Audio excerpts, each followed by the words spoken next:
Fiery protests erupt on the East Coast. GDF rock recognized for rescuing baby. Health Ministry to obtain Rona shots for babies and children. And protest violence distracts from the real issue.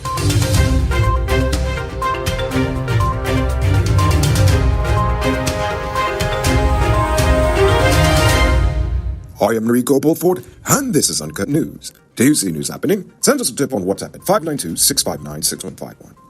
This morning, residents of Golden Grove and nearby villages on the East Coast staged a massive protest over the police shooting death of Quinton Bacchus.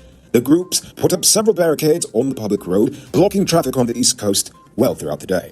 However, the police and army were called in to quell the protest after individuals joined in with the aim of causing mischief. When it was all said and done, several vendors of the Monrepo market were robbed of their goods before the looters set fire to their stalls, as well as a minibus. The president has since come out to condemn the violence, promising to compensate the vendors and repeating the government's commitment to a fair and impartial investigation into the shooting. He, as well as Ropes and Ben, went to the Monrepo market to give their support for the people who were attacked during the protest.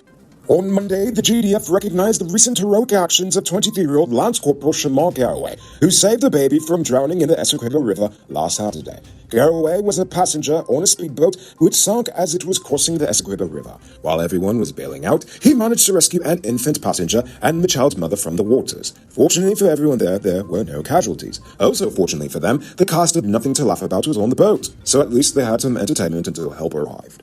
Culture News is telling us that the EPA has confirmed that it is currently investigating the leak of some 925 gallons of Asphaltene inhibitor, which was spilled during its transfer to Belize Destiny FPSO earlier this month. According to the head of the EPA, Kamraj Parsaram, the spill happened earlier this month, and it was in fact reported to the EPA. The EPA head did not go into detail, as he said the matter is still under investigation. But Culture News says, contrary to what Minister Barrett told them, it did not happen several months ago. It actually happened on June the 7th, during a chemical transfer conducted by G-Boats Guyana Incorporated. When contacted, G-Boats said no comment. GCom Commissioner Vincent Alexander will now have to pay $2.5 million to former public relations officer for GCom, Vishnu Prasad. The appellate court said that Alexander did not file his challenge to the defamation judgment within the time required. In 2018, Prasad, who is now the Commission's chief elections officer, had sued Alexander, the Guyana Chronicle, and its editor-in-chief, Nigel Williams, for publishing defamatory statements about him. Now it's time to tell you about Best Buy's Car of the Week. Currently on sale is 2016 Suzuki Jimny Sierra 4-wheel drive. It comes with regular and low-range 4-wheel drive, Bluetooth, mud rims, new tires, TV, CD, stereo, fog lamps, back camera, and much, much more. Buy cash for $3.4 million, or pay as low as $700,000 down, with around $67,000 monthly for 5 years, and it is yours. Call or WhatsApp 662-0844 for more info, or visit the showrooms at Lot 171 Peter Road Street, Queenstown, or Lot 2 Lama Street. And sell them the essential for this sweet deal. After several years on the run, 54-year-old Gopal Tiwari was arrested on Monday at a guest house in Eccles, East Punk, Demerara.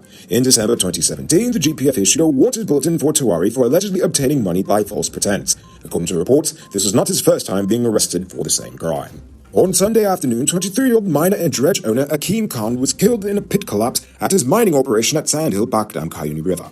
Reports are that Khan was in the mining pit, working alongside his employee when the walls began to cave in. Khan was quickly buried under the dirt, while the other miner was able to escape in time. The police are currently investigating the accident. Beginning yesterday, seafarers have been given 1 month to renew their licenses for free. Typically, a license costs anywhere between $12,000 to $30,000 and is valid between 3 to 5 years, while the cost for a discharge book is about $8,000. However, the amnesty period will allow unlicensed seafarers to get both free of cost. The Director General of the Maritime Administration, Stephen Tommy, said there are only about 300 registered seafarers in Guyana, so they really hope to expand the registry of legally certified seafarers. For the best crotch in Guyana, that should read, for all sizes of clutch disc and pressure plates for heavy-duty trucks in Guyana, check out Powered Automotive. Get this and other high-quality truck parts at the lowest prices. Visit them at Lot 1161 EE Eccles, or call them on telephone number 697-0171. Save big on truck parts at Powered Automotive, the #1 heavy-duty truck parts store in Guyana. The Food and Drug Administration has given emergency use authorization to give children 6 months to 4 years old the Pfizer and Moderna vaccines. So, monkey see, monkey do. Now, Dr. Anthony is saying that our Ministry of Health is currently seeking to procure the vaccine for children in Guyana. The ministry has been vaccinating children from 5 to 11 years old so far. To date, over 3,000 children have received their first dose of the vaccine. The local content secretariat finally sent Trinidadian oil services company Ramps Logistics a letter detailing all the documents the company has still not submitted to qualify for their certificate. According to iNews, the letter says that Ramps Logistics is still to submit an amended Articles of Incorporation or corresponding resolution proving that a Guyanese holds 51% beneficial ownership of the company. It is also yet to submit signed, filed, and certified company resolutions or evidence of shares transferred to Deepak Law, the Guyanese national that Ramps claimed they sold the 51% shares to. The most recent annual return, which would have shown relevant information pertaining to this, was also not submitted. Instead, they only submitted a draft of an unsigned financial statement. On the topic of the oil industry, it's now time for today's oil update. In less than 2 years, oil production offshore Guyana will surpass over 500,000 barrels a day. Preparations are underway for the launch of Seafarer, Exxon's third offshore oil production in Guyana. The company has already approved financing for the FPSO vessel to extract the crude, while underwater substructures are currently being installed in the site.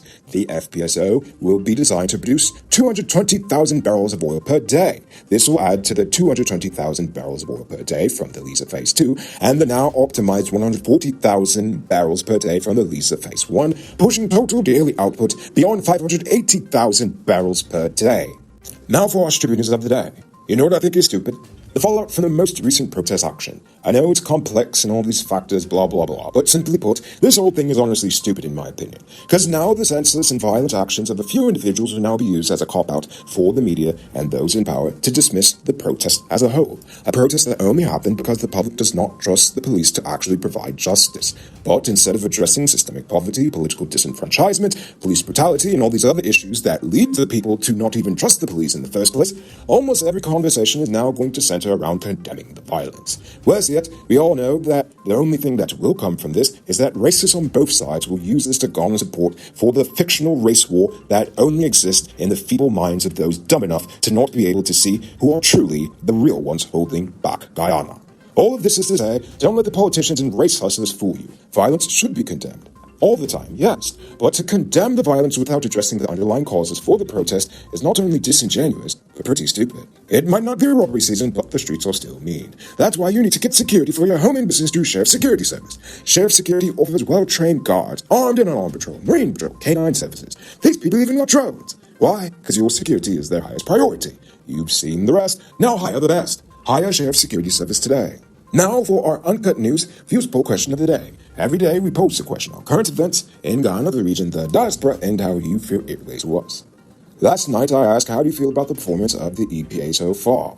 Are they doing what they can under the conditions they have, or are they still not doing enough to be acceptable? Rob Peter says the EPA only acts when someone informs them about any spills or accidents. Other than that, they just sit in their air-conditioned offices watching YouTube videos. Indeed. I just hope they're watching our videos if they're watching YouTube. Ha-ha!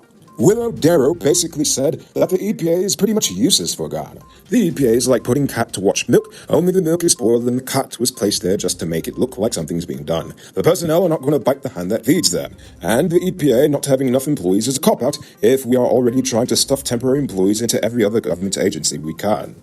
I'm paraphrasing his words, of course.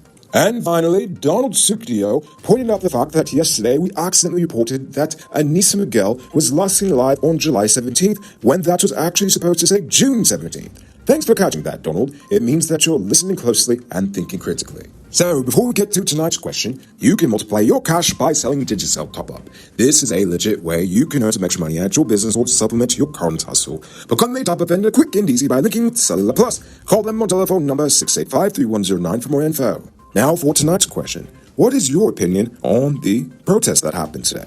Do you think we'll actually address the real issues that are being brought up, or will people just dismiss this as just another senseless race riot? I want you to think about that question. Tell us in the comments below. If your response is good enough, we just might feature it in our next episode. Anyway, that's all the time we have for tonight, and check us out tomorrow for another. Until then, I'm Rico Bulford saying good night, folks.